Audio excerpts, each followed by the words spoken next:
I'm delighted today to introduce Professor Gideon Aran, who's here from Hebrew University's Interdisciplinary Jewish Studies Research Center. Professor Aran, by training, is a sociologist and anthropologist, but if you do Jewish studies, if you know a lot about groups in Israel, that means that you have to become a political scientist as well. And this year, he is teaching in the political science department at UC-Berkeley as an honored visiting scholar. His work takes on some of the most timely questions of fundamentalism and comparative religions. He's interested in areas of radicalism, the settler movements, Gush Emunim, suicide bombing, and we just start there and go on. Let me warn you that he is fascinated by Mormons. And so we are trying to bring him up to speed on all of our quirks and beliefs and contradictions. So, Professor Aran.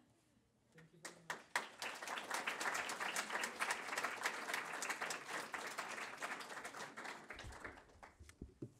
Thank you very much. Good afternoon. Shalom. Thank you. Thanks. I would like to thank you very much for your kind invitation to lecture here in Brigham Young University and for your very warm, David and Donnelly, very warm welcome. Actually, I've been here once before. A couple of years ago, I participated in a Salt Lake City very interesting colloquium on religion and violence. After visiting the temple area and the museum and talking to local people, I became intrigued by Mormon history and read several books on the topic. I found it rather fascinating. I am especially captivated by the Mormon Odyssey.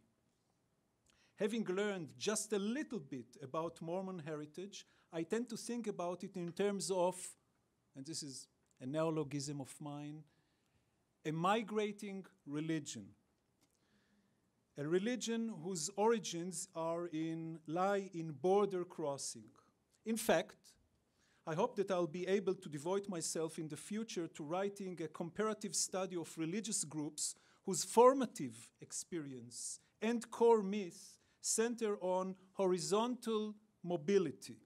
In a sense, I'm talking of traveling religions, that is, religions whose legacy has been crystallized while moving. I'm interested in traditions of new religions that were harassed at home, abused and discriminated at their place of origin, pushed and pulled to another place, far away, crossing geographic and political lines, desert, mountains, oceans, and of course, tribulations. A long, torturous journey with many trials and hardships until they arrive at a heaven which they retroactively perceived as their destined objective in the first place, where they thrived ever since, Zion. New edition of the biblical ancient Israelite Exodus. Now, this is not just a Mormon story. In a way, early Islam is another case in point. Note the traditional significance of the legendary hijrah in Arabic, which is literally translated into English as migration, hagirah in Hebrew. Another migrating religion. The late medieval or early modern Puritans also represent a similar instance. And, surprisingly, a telling partial analogy may be found in the contemporary Jewish settlement project in the West Bank. The recent religious Zionist migration to so-called Judea and Samaria is another paradigmatic case of the oxymoronic combination of a place which is at one and the same time a promised land and still an exile. I guess, to the best of my understanding, this is more or less the status of Utah. After all, the early Mormons were exiled Started in upstate New York, Missouri, Illinois, and yet it is a promised land. I find this tension fascinating, and as I suggested, it's not the only case. I suggest that particular syndrome of religiosity based on resettlement, displacement, or replacement, of which the Mormon is a paradigmatic case, is worth further study. And I would love to have your feedback on this argument later on. Now to my lecture.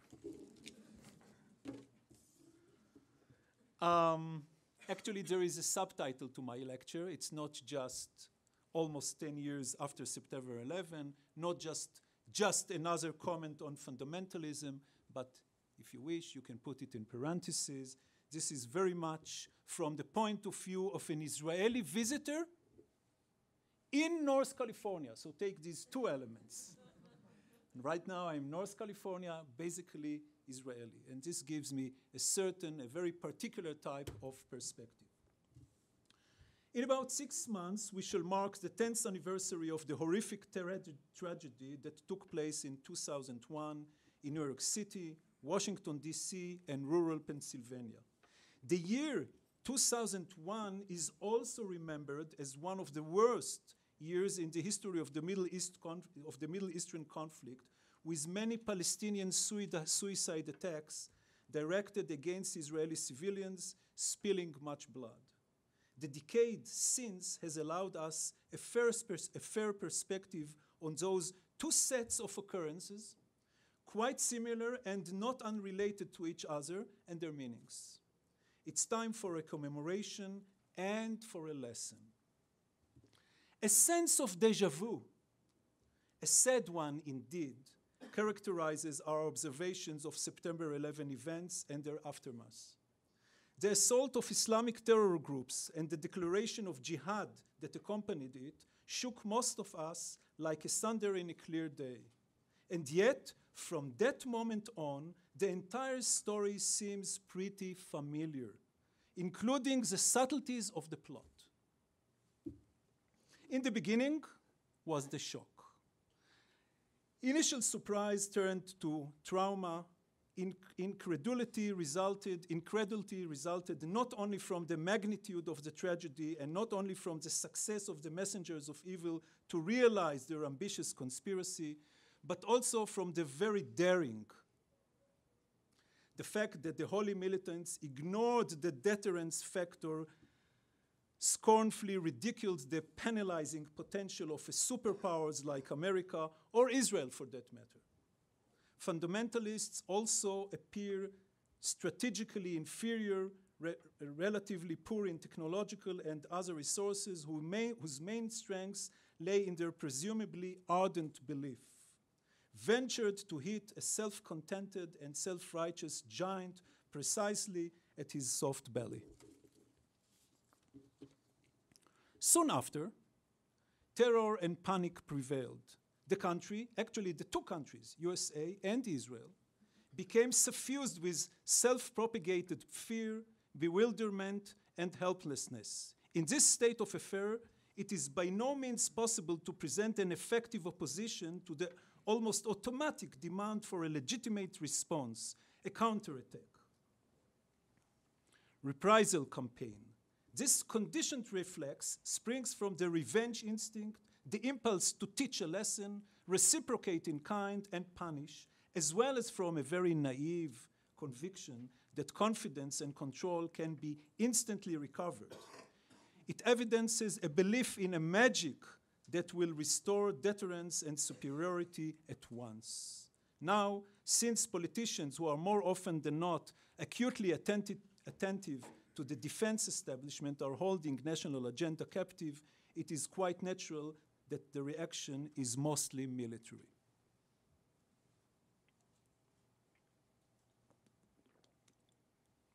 Only then does an important truth dawn on us.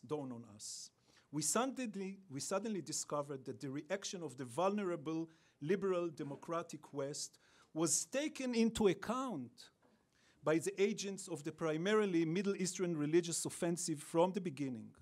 Too late, we realized that predictable reaction to the attack is actually an organic part of the original attack, a pivotal part of the scheme of the terrorists and those that send them. The frustrated and somewhat perplexed reaction of those subjected to fundamentalist aggression initiates what quickly develops into real battle. The real battle is the battle over the narrative. What is a narrative? Narrative is a very tricky concept that refers to something which is being narrated rather than reported. It is a story created in a constructive format in speech, writing, film, song, etc., that describes a sequence of events, true or fictitious, yet effective and remembered. It has a plot, happening, beginning, end, heroes, and moral lesson. It should stand the test of transmission through communication. The narrative is often repeated mimetically, and in time it assumes a ceremonial nature. It becomes a ritual of sort. It should be persuasive, of course. However, it is not just a propaganda aimed to convince others, but us, the narrators, ought to believe in its truth. The narrative is what we tell ourselves about ourselves. It is the story we tell our kids, neighbors, and colleagues in school, in popular TV shows, in Sunday preaching, over coffee. Then it turns to be our collective memory that shapes our present-day consciousness. Okay, so I'm talking now of the battle of the narrative. As this war breaks out, the battle over the narrative, surely enough, we confront lessons that we should have recalled from past experience. How short and capricious human memory is, how peculiar and deceptive even a linear thread of events may be. Embarrassingly, for some tormenting, questions arise. Who is guilty? Who is innocent? Who is the aggressor and who is the victim? In fact, who started the deadly sequence of events escalating to unprecedented extremes of cruelty and misery? In parallel, strange things take place. That which was crystal clear, solid and persuasive a few moments ago gradually becomes obscure and suspicious. At an amazingly fast pace, cause and effects reverse and interfere. Shortly after the fundamentalist attack, one can hardly decide what preceded and what is subsequent. One becomes unable to distinguish between action and reaction. A recurrent pattern, a rule emerges. Terror leads to the regular counter-terror measures. Qassam rockets launched from Gaza to Israeli urban population centers broadcast-led major military operation in Gaza. So much for the local, regional, and global politics. And how about the narrative? In the wake of the grand terrorist attack, think of September 11, a three-phase sequence begins. Stage one. The answer to the zealot deed is conceived in and of itself as a zealot deed. The answer to the zealot deed is regarded as a zealot deed, and that is only phase one. In the second stage, this answer is, the reaction, is evaluated as worse than the act which has triggered it in the first place.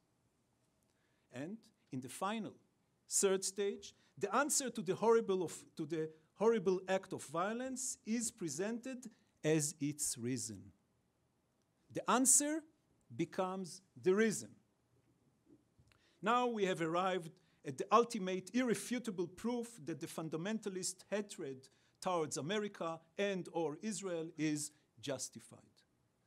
Therefore, the fundamentalist attack becomes understandable and forgiven.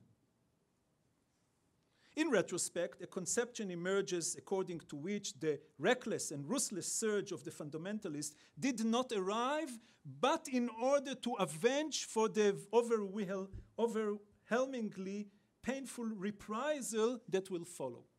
Okay? Thus, the mass murder committed by Al-Qaeda type of true believers, the deaths of almost 3,000 Americans who perished in the World Trade Center, is actually an a priori revenge. The act becomes an a priori revenge for the massacre, quote unquote, operation that the US would certainly launch in Afghanistan.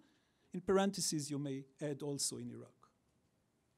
Likewise, the killing of hundreds of civilians, women, babies, and elderly by the suicide bombers in shopping malls and buses across Israel, in a pizzeria in Jerusalem, a restaurant in Haifa, a coffee shop in Tel Aviv, a ceremonial Passover meal in Netanya.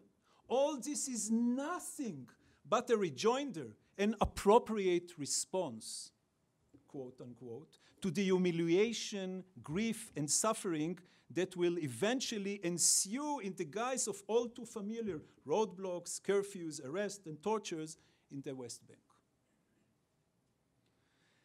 The massive demonstrations of ethno-religious rage that succeed retaliation campaigns, that succeed fundamentalist attacks, which in turn serve as a fertile soil for growing more hatred that will nourish more fundamentalist violence, are also included in the calculation of the fundamentalists before they embark on their holy mission.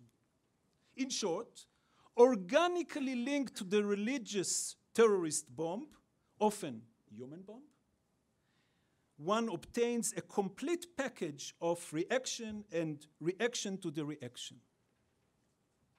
We witness here a desperate, vicious circle made of blood. In this sad, mad world, fundamentalism has an edge over its enemies. In light of an endless number of such extreme religious attacks, we already acknowledge the futility of the attempts to come to grips with the novel reality in which the order of things is turned upside down. The line of the plot is totally deranged. How are we going to tackle the issue concerning the onset of our story? Take the Israeli-Palestinian conflict, for instance. Where is square one? Did it all start in an ancient biblical mytho-historical time? God's promise to the patriarchs, Abraham? Mind you, I'm talking of roughly 4,000 years ago. The inheritance of the land by Isaac, pushing away Ishmael to the desert, and Jacob manipulating out Esau? How do you pronounce it? Esau, thank you. Then, following Exodus, triumphing over the Canaanites, conquering, settling, and ruling the land, Joshua, kings, David. I'm now talking of about the 10th century before Christ. And down to the first return to Zion from Babylon under the Persian rule, more or less 6th century before Christ? Or, rather, did it all start in a more or less naive colonization enterprise that involved dispossession a century ago? I'm talking now of the early Zionism, the first, second, and third, and the first, second, and third aliyot, the immigration of pioneer Zionists to Palestine in Ottoman time? Or did it all start in a total war aiming at annihilation half a century ago, 1948? The Israeli War of Independence, the Palestinian Nakba, or else the starting point is occupation of the land that ended an attempt to fend off an existential threat to Israel, to Israeli Jews, that is 1967, the Six-Day War, which resulted in the occupation of the West Bank? Or did it all start in terrorist acts that sought to get rid of the occupation? Or in preemptive strikes trying to stop terror? Or, I don't know. In the Middle East, we witness two parallel desperate contests between Palestinians and between Palestinian Arabs and Israeli Jews.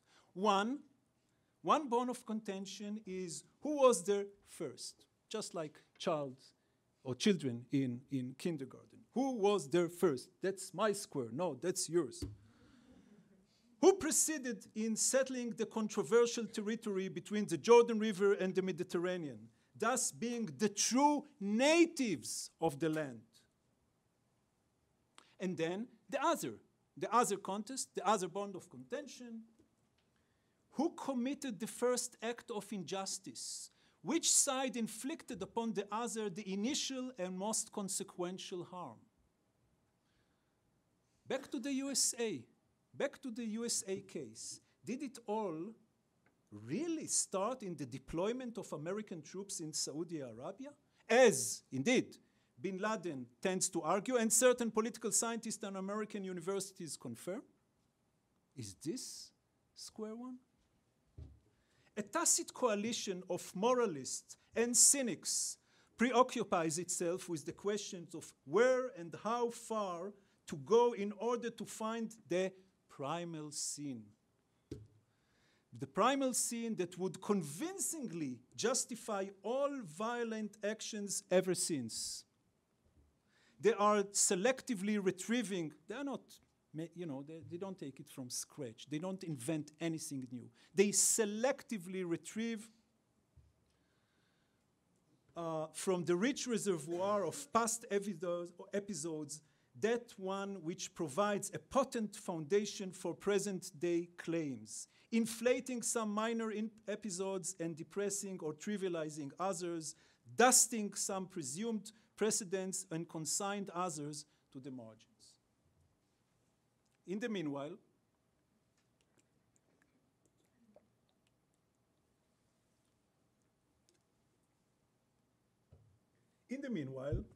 the agonizing sight of a ruined Afghani orphanage pushes to the margins of the frame the horrors of burning people jumping from the smoky, crumbling Twin Towers. On the background of a Palestinian village, okay, that was the American, now the parallel Middle Eastern picture. On the background of the Palestinian village woman who tearfully relates her unfortunate miscarriage to an arduous hike over rough terrain while circumventing armed Israeli Defense Forces checkpoints on her way to hospital, one tends to forget or to banalize those dozens of inner-city Tel Aviv teenagers murdered while dancing in a discotheque. Such tragic incidents are relegated to the backstage, becoming raw materials to be abused in the war over the narrative, part and parcel of the head-on collision ignited by recent fundamentalist initiatives. The West takes the fundamentalist strategic threat quite seriously. Regarding the fundamentalist moral challenge, however, it seems to deal timidly, if not submissively. The latter tendency raises some questions. So far, the answers to the uncompromising and brutal theology of Osama bin Laden, Sheikh Ahmed Yassin, Sheikh Hassan Nasrallah, and company have been restricted to the warmongering finger-waging of President Bush or other presidents and Prime Minister Sharon, Netanyahu, Olmert, and Barak, or to the patriotic flag-waving of agitated crowds. This provides a context that perfectly suits fundamentalist objectives. It may be added that the arena of the battle over the narrative is subject to the effect of various postmodernist trends, their political correctness Orwellian offshoots included. Everything is relative, and it is usually the underdog whose truth gets championed. There are indispensable inputs to our chaotic, these are indispensable inputs to our chaotic drama. Furthermore, Holy terror contributes to the formation of an unholy alliance between conservative governing establishment and the radical left. Ironically enough, these strange bedfellows, one promoting activism while the other is equipped with theory and rhetoric, inadvertently collaborate in shaping a new reality. It is indeed a crooked reality in which not only parameters of time and space make no more sense, but perpetrators of violence and their prey interchange and merge. A postmodern dream comes true.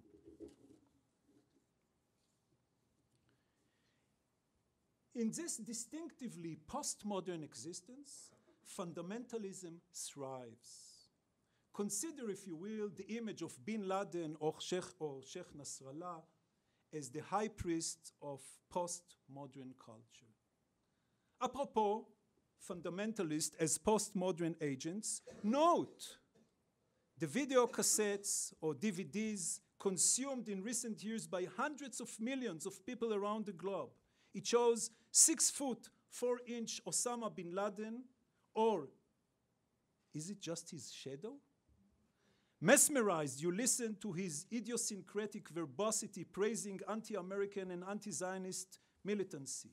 Chilling, spooky, enigmatic. Where and when was the film shot? There, or everywhere? Before or after? And now, how about Sheikh Nasrallah? Is he talking to us from a bunker in southern Lebanon? From Beirut? From Tehran? Such an effect involves a further decrease in certainty and confidence.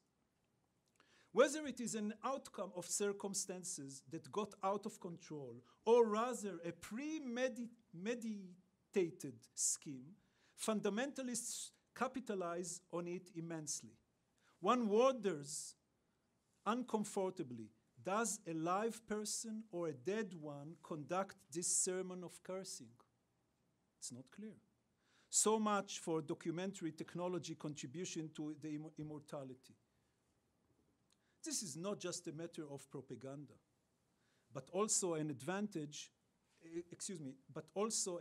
stage in the game that confuses the postmodern with the post-factum with the pre-factum and blurs the line between life and death, as well as freely floats between the good and the bad. So actually, this attacks our existential confidence. And in this sense, it is subversive. And this is, I would like to claim, is the really true subversive effect of this kind of terror in general, and especially, as I'll show in a minute, suicide terror. With your permission, I would like to add a few sentences concerning terror in general and suicide terror in particular. The phenomenon of terror is characterized by its intermediacy, being in between, not here, not there, at both at the same time. By the mixing of distinct spheres and blurring of accepted dichotomies.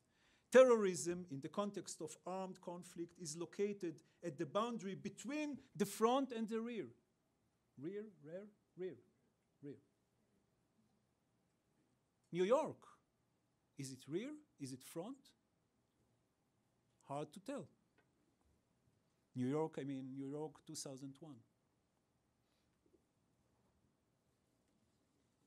Terrorism, in the context of armed conflict, is located in the boundary between the front and the rear, and between the military and the civilian. It blends and rearranges all these. By nature, terrorism also raises questions about the relation between strength and weakness. Think of a confrontation, a terrorist confrontation. Who is the weak one? Who is the strong one? The assailant, the aggressor, or his victim? In September 11, who was really stronger? America? The empire? These 19 terrorists? I don't have a clear answer. The very questions of might, power,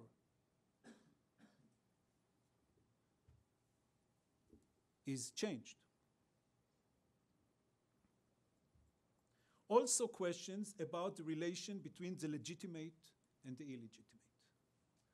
The particular case of suicide, so much that for terror in general. Now, regarding the particular case of suicide terror. The particular case of suicide terror raises further questions deriving from the confusion of definitions and the dissolution of categories, especially those addressing the relation between the body of the attacker, the belligerent, and the instrument of violence. That's a human bomb, where the body stops and the bomb starts. Very interesting, and not just philosophical question. If you will, this is the question regarding the relationship between the subject and the object of violence. The attacker is at one and the same time subject, the agent, and the object. He explodes. I should add that the suicide terrorist also dares to challenge the problematic distinction between conventional and non-conventional violence. Hamas and Al-Qaeda suicide terrorists, somewhat like, well, I guess you're too young. Do you know Dr. Strangelove? You know. Okay, so Hamas and Al-Qaeda suicide terrorists, somewhat like various Dr. Strangeloves, ride or fly on bombs and think in terms of Judgment Day. Again, somewhere at the border between the conventional and the non-conventional. Another boundary is broken at the suicide bombing site. It may well be the most elementary and troubling of all. I mean the boundary between the assailant and the victim, the breaking of which has a uniquely unsettling effects. The aggressor, the victim. Very fundamental distinction, very basic boundary is blurred, is attacked actually. In a way, the bomber attacks this very boundary. This is evident in the difficulties involved in locating and then separating what remains of the suicide bomber and the Israelis killed by and with him on the bus in Tel Aviv or a marketplace in Jerusalem, or the Americans killed by and with the suicide bomber aboard the plane heading towards the White House, the one that exploded over Pennsylvania. Also blurred is the distinction between active and passive. The practical problem, but I mean the practical post-mortem problem of knowing who is the attacker and who is the victim metamorphoses into the essential problem of knowing what is the essence of being assailant and what is the essence of being a victim. The mishmash of body parts in the bombing site, in the aftermath of the attack, leads inevitably to the moral question of who is responsible and who is right, and the question of identity. Who are we? What seemed to be clear and obvious before the explosion becomes doubtful thereafter. The Palestinian suicide bomber, or the Afghani, or the Iraqi one, the ultimate assailant, after all, presents himself at the site as a victim. Well, first, he is a victim. He is the victim of the explosion itself. By means of the explosion, he seeks to convey the message that he is also a victim of the occupation of Israel or of the USA. By the same token, he implies that the people he has killed and injured are not as innocent as they like to see themselves, since as Israelis and Americans, they are parties to the occupation and therefore aggressors. The ultimate metaphor of erasing the boundary between the assailant and the victim, and excuse me for being somewhat morbid for a second, the ultimate metaphor of erasing the boundary between the assailant and the victim is the mingling of their blood. The biblical, the Hebrew Bible, the Old Testament, the biblical phrase, blood touches blood, King James, blood toucheth blood, Hosea, chapter number 4, verse number 2, simply describes a violent criminal society in which one murder follows or causes another. Blood touches blood. But, bitterly ironic, current Israeli political observers adduce this charged expression to refer to the mixing of the blood of the victim of the terror attack with the blood of the suicide terrorist. Back to September 11. The 19 Muslim suicide terrorists not only smashed and flattened the symbol of American might and pride, they connected with the Twin Towers and the thousands of their victims. The terrorist and their victim were melted into each other and passed away together as one in a column of, in a biblical type, column of fire and smoke.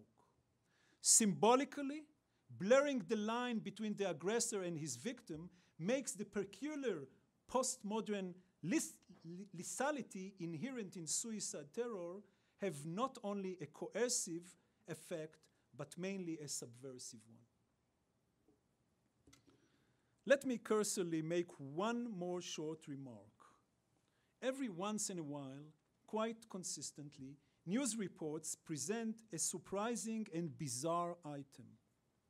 I contend, however, that it could be seen, expected, or at least that it is explainable in terms of the dynamics discussed here. What I'm talking about. Recent national public opinion polls found that a certain, well, small, but still, a certain percentage of Americans doubt the very existence of September 11. They renounce its historical validity and carefully read web talkbacks. That's sociologists read them very carefully, very systematically, very attentively. Hundreds of them insist that it was actually a very typical Washingtonian conspiracy. Or better, Mossad, the Israeli equivalent of the CIA, let's say. A Mossad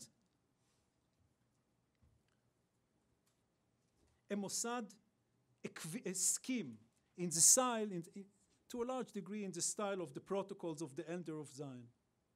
At this intersection, Timothy McVeigh, the bomber from Oklahoma City, and Noam Chomsky, you call him here Chomsky, right? The linguist, the brilliant linguist from MIT, may possibly meet. We witness here an intriguing, rather alarming, embryonic phenomenon, I should call it a proto-fundamentalist terror denial. It reminds me of something. Don't we hear every so often about Holocaust deniers? Thank you very much.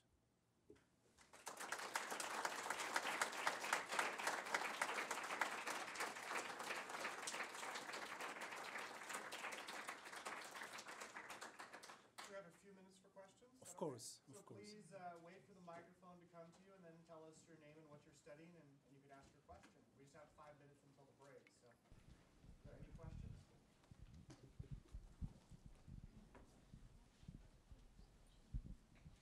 Thank you very much. My name's Eric Heyer. I actually teach Chinese politics, but I think about the Middle East a lot. I also teach courses on international conflict, and I had the opportunity to spend a couple of weeks in Tel Aviv a few years ago, meeting with a lot of people from Herzliya, actually, and some Shin Bet people, talking about terrorism in Israel. And they seem to me to be very obsessed with what they perceive to be the fundamental violent nature of Islam, and that was the true cause of the terrorism, that it was a fundamental part of the religion. And that seemed very contrary to what my own reading was, someone who you indirectly referenced, Robert Pape's arguments that really it's occupation that inspires religion. So again, it's this argument over the first space. What is the fundamental cause? The people in Israel that I talked to, and they may be a minority, I don't know, seem to think that it was a fundamental problem with Islam and that had to be addressed somehow to secularize Islam, where Robert Pape would simply say, end occupation and suicide terrorism will end. So where do you come down in this argument? Thank you. Well, I guess Robert Pape, being very, very, very much a political scientist, and the Shin Bet people, being bureaucrats, after all, intelligence, bureaucracy, have a lot in common, and that is regarding fundamentalism and actually religion in general as epiphenomenon. It is not real. There always, in a kind of, there is a sort of a Marxist bias behind this. Let's dig, let's look behind the curtain. It cannot be just religion. There should be something more real behind, more real, i.e., either power or economy. That's why I think they make so many mistakes. And now, more directly answering your questions, few years before, they started having problem with the Hamas in Gaza. So they say, well, the Hamas is nothing but a function of poverty. Let's pour money, as they call it, dry the swamp, and finish with terror. Obviously, it turned out to be just the opposite. I remember when Sheikh Ahmed Yassin was in prison, in Israeli prison. And then, for obvious reasons, he was very sick, and the Israelis decided, it also involved the relationship with Jordan after the failed assassination of, okay, the story. The Israelis at that point understood that a dead political religious leader is much more dangerous than a live one. So as he was very sick, they let him out of prison, and then he made a tour of the Gulf countries and came back with a lot of money. And the Israelis were threatened and were alarmed, and the Shin Bet was under very, very severe criticism. Why did you let him go? Now he brings money which will nourish further terror. So, come on, make up your mind. At one time, you say that it is money that breeds terror. At the other time, it is poverty. It makes no sense. I guess it is very recently that it's not only the Shin Bet, but I guess intelligence establishment in general, including the American one, beginning to understand that there is such thing called religion, and it has a dynamic of its own, and it is independent sphere, which should be understood in its own terms, rather than being reduced to money or power. And I guess it is only now that, as I said, both the Americans and the Israelis, and probably the Europeans as well, just starting to view the Hamas, the Al-Qaeda, etc., as actually basically religious phenomena. And so I expect in the near coming years, in the near future, to find something a little bit more interesting from the military, of both military establishments. So far, I guess they failed. Their analysis proved to be completely irrelevant. Now there is a chance. Not anymore this unconscious Marxist type of analysis. Marxism abused by right-wing or conservative, certainly not socialist people. Well, that's kind of an indirect answer to your question. Hello, thank you for your lecture. I was wondering what your opinion was on the current situation, in the Middle East. I'm sorry, I don't see that. Oh, in the middle. Now I see. Okay, the current situation in the Middle East, and what do you think it will diminish or exasperate what you're talking about? Uh-oh, come on. You know what? I'm in no position to answer, and especially since I simply have no answer. But rather than answering you directly, I'll refer to one point which actually emerged in a discussion, in a kind of a conversation we held a few minutes before this meeting in one of the offices right here with Donna Lee and Josh. Is Josh here? He's teaching. And that's the fact that, at least as far as the Israelis are concerned, in recent years, people, especially middle class, upper middle class, on both sides of the political range, on the right and on the left, hawks and doves, especially among the intelligentsia, professionals, university professors, etc., are rather demoralized, exhausted. There is some exhaustion, disillusioned. And this, by itself, is rather a factor in the whole set that might be rather consequential. People are disillusioned, tired, and rather pessimistic on both sides. So this is not just an evaluation and not just a reflection and not just an index of the situation, but it is also a factor in the situation.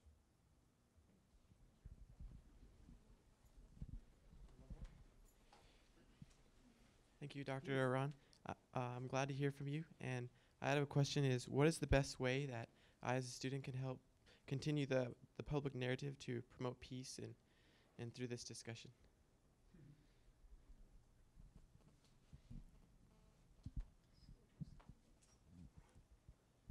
Well, you are tough.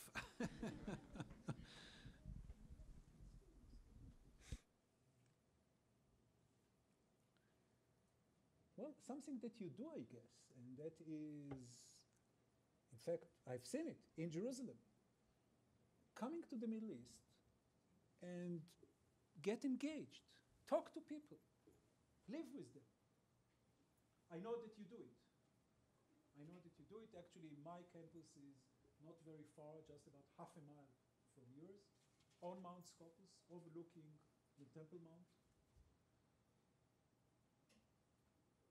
Learn Arabic, Hebrew, mingle with people, live with them. I tend to believe, I'm though somewhat disillusioned, but still a very naive person.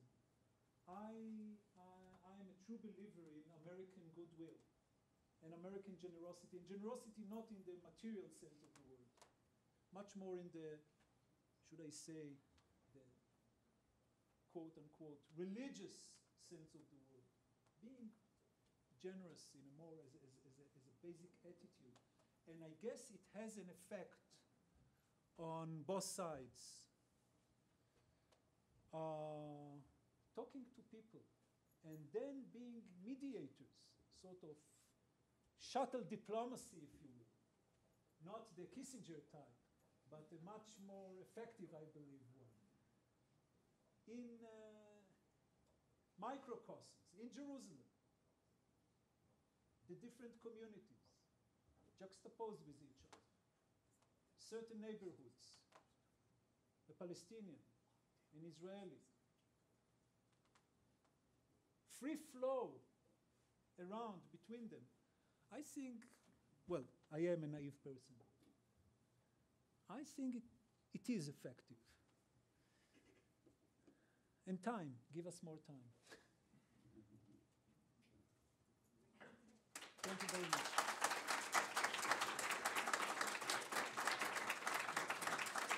Thank you.